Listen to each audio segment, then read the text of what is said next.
Ya, dialog kita lanjutkan kembali. Pak Zainal, kalau kita bicara tadi Anda mengatakan bahwa sebetulnya Munaslup ini menjadi penting juga karena ada upaya untuk misalkan ya berkoalisi dengan pemenang Pilpres dan mencoba untuk memajukan kader-kader terbaik Golkar di kabinet. Maka itu menjadi sangat penting sebetulnya untuk didorong. Tapi yang lebih penting lagi menurut saya dan teman-teman saya, bukan saja Golkar itu harus kembali ke Hito, tapi bukan saja Munas berfungsi untuk mengganti pengurus, terutama ketua umum ke bawah. Tapi yang harus diganti di Golkar adalah mentalitas. Mentalitas money politik, mentalitas pragmatisme, mentalitas nepotisme, itu yang harus dihilang juga di Golkar. Maksudnya gimana? Money politik, nepotisme, itu maksudnya apakah ini? Ya ini yang terjadi di Golkar sekarang. Setiap pemilihan ketua umum berlaku mulai era Abu Rizal Bakri itu, apabila ingin mendapatkan satu jabatan, itu suara dibeli. Suara dibeli? Ya, dibeli, maka jor-joran membeli suara. Itu uang berkoper-koper biasanya? Ya, berkoper, wartawan tahu itu. Lebih tahu dari kita. Nah inilah sebenarnya yang saya ingin katakan. Munas ke depan tidak sekedar mengganti ketua umum, tapi mengganti juga mentalitas. Jadi harus mungkin nggak itu? Sangat mungkin. Saya ingat waktu pas konvensi Presiden Golkar pertama kali itu, Cak Nur itu mundur karena alasan itu sebetulnya. Saya mengatakan mungkin, tentu secara transisional bisa. Kenapa saya mengatakan mungkin?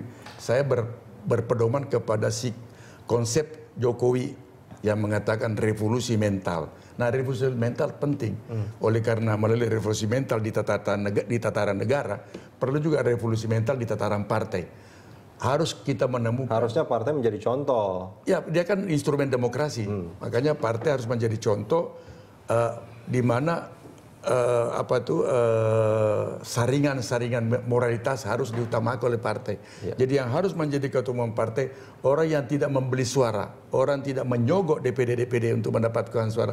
Itu baru bisa Golkar bisa bersih, dan saya ke Indonesia akan ikut bersih. Nah, oleh karena itu. Tapi bisa nggak Pak Zainal?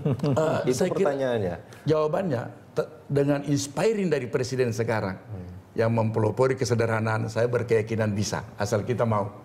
Asal kita mau bersama-sama. Ini kitanya berapa banyak nih? Saya kira kan di Indonesia atau dimanapun ada ketokohan kan.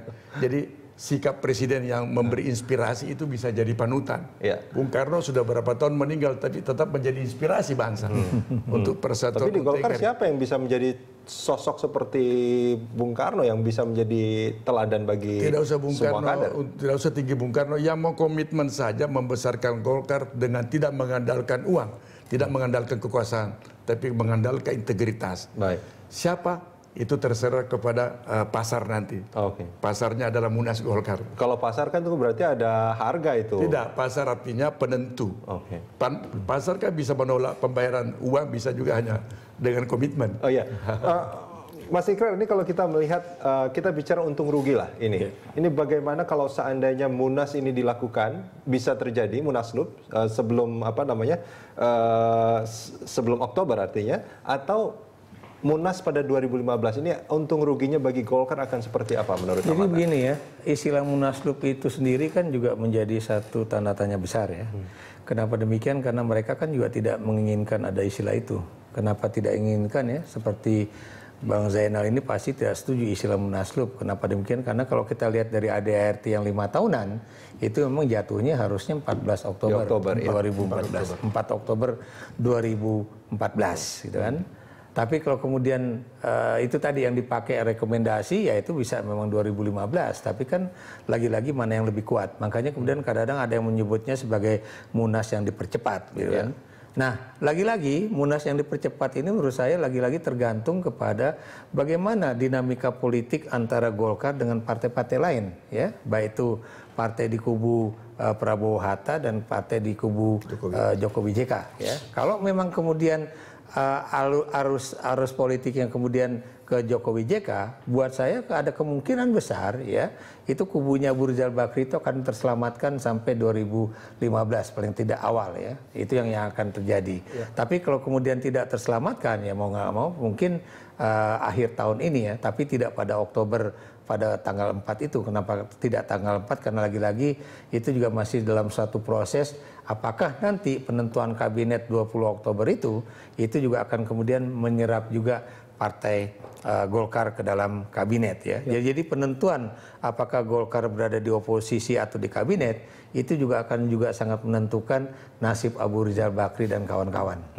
Iya. Nah, Mas Ikrar, ini di luar apakah Pak Zainal di sini yang pengen ada Munas dipercepat ini ya. Tapi kalau menurut amatan Mas Ikrar sendiri, bagaimana kekuatan mereka yang menginginkan Munas dan yang masih mempertahankan bahwa Munas itu harus 2015? Kalau buat saya ya, kalau saya lagi-lagi melihat dari percakapan-percakapan teman-teman ya yang selama ini menjadi pendukung nomor 1 itu ya, yang kemudian saya katakan saya terkaget-kaget juga bahwa rupanya akhirnya mereka membuka kedok mereka ya, menggodak kedok mereka bahwa mereka rupanya sudah begini-begini juga kan. Gemes.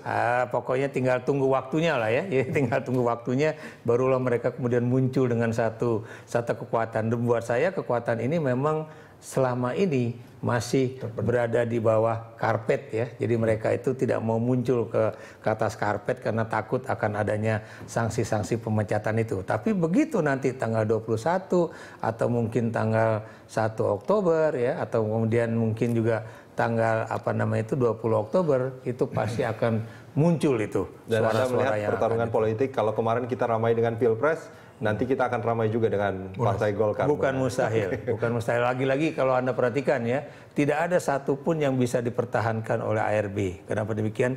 Janji bikin kantor baru juga di Anggrek di Timur ini juga nggak tercapai. Kemudian yang tadi ya, janji kepada DPD tingkat 2 untuk mendapatkan anggaran juga tidak tercapai. Apalagi yang bisa dipertahankan dari sebuah loyalitas semu yang selama ini masih dipertahankan. Baik, Mas Ikrar, terima kasih banyak sudah bersama kami di Perancang. Terima kasih. Pak Zainal, terima kasih banyak. Ya, sama-sama.